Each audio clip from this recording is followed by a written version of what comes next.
ബാഴ്സലോണയുടെ French താരമായിട്ടുള്ള jewels Kounde സ്വന്തമാക്കാൻ 3 English Premier League വമ്പന്മാർ. ബാഴ്സലോണ ജുവൽസ് കൂണ്ടെ വിൽക്കുമോ? അതുപോലെ തന്നെ ആരൊക്കെയാണ് ആ ഇംഗ്ലീഷ് പ്രീമിയർ ലീഗ് ക്ലബ്ബുകൾ? ജുവൽസ് കൂണ്ടയുടെ പകരക്കാരൻ ആരായിരിക്കും? ബാഴ്സലോണയുടെ പദ്ധതികൾ എന്തൊക്കെയാണ്? ഇതൊക്കെയാണ് നമ്മൾ ഈ ഒരു വീഡിയോയിലൂടെ നോക്കാൻ പോകുന്നത്. അപ്പോൾ ഇതുപോലത്തെ വീഡിയോസ് നമ്മൾ ഡെയിലി ഇടുന്നുണ്ട്. നിങ്ങളുടെ സപ്പോർട്ടാണ് ഞാൻ പ്രതീക്ഷിക്കുന്നത്. അപ്പോൾ വീഡിയോ ഇഷ്ടപ്പെടുകയാണെങ്കിൽ ചാനൽ സബ്സ്ക്രൈബ് ചെയ്ത് സപ്പോർട്ട് ചെയ്യുക. അപ്പോൾ നിലവിലെ സാഹചര്യം എന്താണെന്ന് നോക്കാം. ജുവൽസ് കൂണ്ടെ ബാഴ്സലോണയ്ക്ക് വേണ്ടി വളരെ മികച്ച രീതിയിൽ കളിക്കുന്ന ഒരു താരമാണ്. ഹാൻസി ഫ്ലിക്കിന്റെ ഫസ്റ്റ് ചോയ്സ് പ്ലെയർ ആണ്. ഈ ഒരു സീസണിൽ മാത്രം 40 മത്സരങ്ങൾ താരം കളിച്ചിട്ടുണ്ട്. 3 ഗോളും 5 അസിസ്റ്റും നേടിയിട്ടുണ്ട്. അറ്റാക്കിങ്ങിലായാലും ശരി, ഡിഫൻസിലായാലും ശരി, വളരെ മികച്ച രീതിയിൽ ജുവൽസ് കൂണ്ടെ കളിക്കുന്നുണ്ട്. ഏറ്റവും എടുത്തു പറയേണ്ട കാര്യം, വിങ്ങറായിട്ട് കളിക്കുന്ന, ബാഴ്സലോണയുടെ റൈറ്റ് വിങ്ങറായിട്ട് കളിക്കുന്ന ലാമിൻ യമാലിന് വലിയ രീതിയിൽ സപ്പോർട്ട് ചെയ്യുന്ന ഒരു താരം കൂടിയാണ് ജുവൽസ് കൂണ്ടെ. ആ ഒരു വിങ്ങില് യമാലും ജുവൽസ് കൂണ്ടെ ആയിട്ടുള്ള പരസ്പരമുള്ള പാസുകളൊക്കെ നമ്മൾ പല പ്രാവശ്യം കണ്ടിട്ടുള്ളതാണ്. അപ്പോൾ ഇങ്ങനത്തെ രീതിയിൽ വളരെ മികച്ച രീതിയിൽ ഹാൻസി ഫ്ലിക്കിന്റെ ആ ഒരു സിസ്റ്റത്തിൽ കളിക്കുന്ന ജുവൽസ് കൂണ്ടെ എന്തിന് ബാഴ്സലോണ വിൽക്കണം?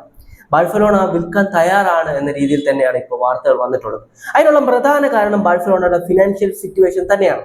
2030 വരെ കോൺട്രാക്ട് ഉള്ള 27 വയസ്സ് മാത്രം പ്രായമുള്ള താരമാണ് ജുവൽസ് കൂണ്ടെ. എന്നാൽ നിലവിലെ സാഹചര്യം എന്താണെന്ന് വെച്ച് കഴിഞ്ഞാൽ, ബാഴ്സലോണയ്ക്ക് വരുന്ന സമ്മർ ട്രാൻസ്ഫർ വിൻഡോയിൽ ജൂലിയൻ ആൽവാരസിനെ പോലെ ഒരു സെന്റർ ഫോർവേഡ് ആവശ്യമുണ്ട്.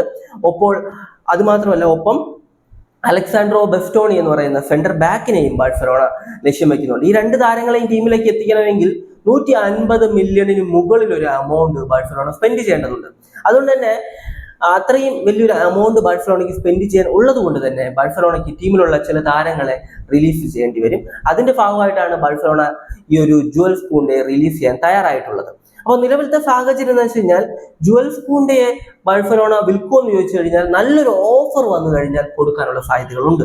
80 മില്യൺ ആണ് ഇപ്പോൾ പറയപ്പെടുന്നത്. 80 മില്യണിന് മുകളിൽ ഒരു ഓഫർ ഏതെങ്കിലും ടീം കൊടുക്കാൻ തയ്യാറാണെങ്കിൽ ആ ടീമിലേക്ക് ജുവൽസ് കൂണ്ടെയെ വിൽക്കാനുള്ള സാധ്യതകൾ വളരെ വളരെ കൂടുതലാണ് എന്നാണ് പറയപ്പെടുന്നത്.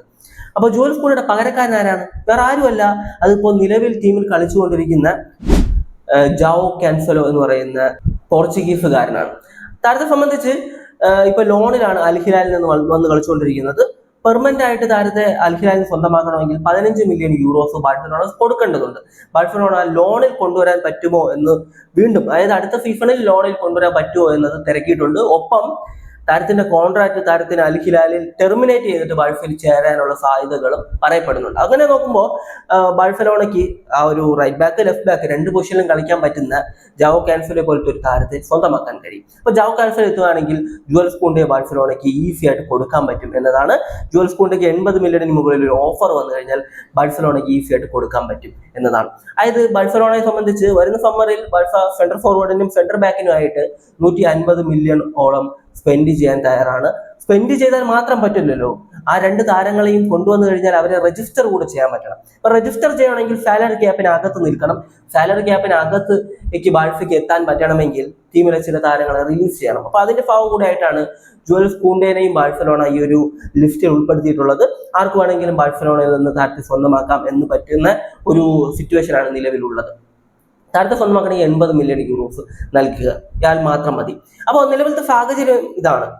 ഇനി ഇംഗ്ലീഷ് പ്രീമിയർ ലീഗിൽ നിന്ന് താരത്തെ ലക്ഷ്യം വെക്കുന്ന 3 ടീമുകൾ ഏതൊക്കെയാണെന്ന് നോക്കി കഴിഞ്ഞാൽ, മാഞ്ചസ്റ്റർ സിറ്റി ഒന്നാമത്തെ ടീം അവരാണ്, രണ്ടാമത് ലിവർപൂൾ, മൂന്നാമത്തേത് ചെൽസിയാണ്. ഈ 3 ടീമിനും താരത്തിൽ ഇൻട്രസ്റ്റഡ് ആണ്.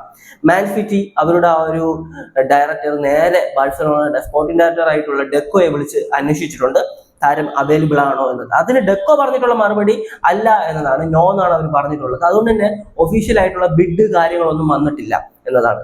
കാരണം ഇനിയും ഒരു ദിവസങ്ങളുണ്ടല്ലോ വരുന്ന ഈ ഒരു ട്രാൻസ്ഫർ, ജാവോ കാൻസെലോയുടെ ഒരു സിറ്റുവേഷൻ മനസ്സിലാക്കിയതിന് ശേഷം മാത്രമായിരിക്കും ബാഴ്സലോണ താരത്തെ ഫ്രീ ആക്കുക. അങ്ങനെ വന്നു കഴിഞ്ഞാൽ മാത്രമേ മറ്റു ടീമുകൾ താരത്തെ സൈൻ ചെയ്യാനുള്ള സാധ്യതകൾ കൂടുതലായിട്ട് വരത്തുള്ളൂ. അത് മാത്രമല്ല, താരം പോവുകയാണെങ്കിൽ താരത്തിന്റെ ആ ഒരു സാലറി കുറയും. ആ ഒരു പൊസിഷനിലേക്ക് ബാഴ്സ നോക്കുന്നത് ജാവോ കാൻസെലോ ആണല്ലോ. ജാവോ കാൻസെലോ സാലറി കട്ടിനൊക്കെ തയ്യാറാണ് എന്നതാണ് പറയപ്പെടുന്നത്. അങ്ങനെ നോക്കുമ്പോൾ ബാഴ്സയെ സംബന്ധിച്ച് നല്ലൊരു മൂവ് ഒക്കെ തന്നെയാണ്. ജാവോ കാൻസെലോ 31 വയസ്സുള്ള താരമാണ്. അതുകൊണ്ട് തന്നെ 2-3 സീസണുകളിൽ ബാഴ്സയ്ക്ക് എന്തായാലും കളിപ്പിക്കാൻ പറ്റും താരത്തെ. ഒപ്പം ഈ ഒരു കൂണ്ടെയെ സംബന്ധിച്ച് 27 വയസ്സുള്ള ഒരു പ്ലെയർ ആണ്. 2030 വരെ കോൺട്രാക്റ്റും ഉണ്ട്. അതുകൊണ്ട് തന്നെ ബാഴ്സലോണ കൂണ്ടെ വിട്ട് കളയുന്നത് ഒരു നല്ല തീരുമാനമാണെന്ന് എനിക്ക് തോന്നുന്നില്ല. പേഴ്സണലി എന്നെ സംബന്ധിച്ച് കൂണ്ടെ നിലനിർത്തണം, ജാവോ കാൻസെലോ നിലനിർത്തണം, കാരണം സ്ക്വാഡ് ഡെപ്ത് കൂട്ടാൻ വേണ്ടി. പക്ഷേ ഏതെങ്കിലും ഒന്നേ നടക്കാനുള്ള സാധ്യതകൾ കാണുന്നുള്ളൂ. അപ്പോൾ ഇതാണ് നിലവിലെ സാഹചര്യം. ബാഴ്സയെ സംബന്ധിച്ച് വരുന്ന സമ്മർ ട്രാൻസ്ഫർ വിൻഡോയിൽ കുറേ മാറ്റങ്ങൾ ടീമിൽ കൊണ്ടുവരാനുള്ള സാധ്യതകൾ വളരെ വളരെ കൂടുതലാണ്. അപ്പോൾ ആ ഒരു സിറ്റുവേഷനിലൂടെ ബാഴ്സ പോകുന്നത് കൊണ്ട് തന്നെ ബാഴ്സലോണ ടീമിലുള്ള ചില പ്രധാന താരങ്ങളെ ഒഴിവാക്കാനുള്ള സാധ്യതകൾ ഉണ്ട്.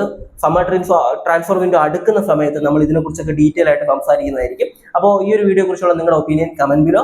അത് മാത്രമല്ല ചാനൽ ഒന്ന് സബ്സ്ക്രൈബ് ചെയ്ത് സപ്പോർട്ട് ചെയ്യുക. മറ്റൊരു വീഡിയോ കാണുന്നതായിരിക്കും. ബൈ ബൈ വിത്ത് ഫുട്ബോൾ.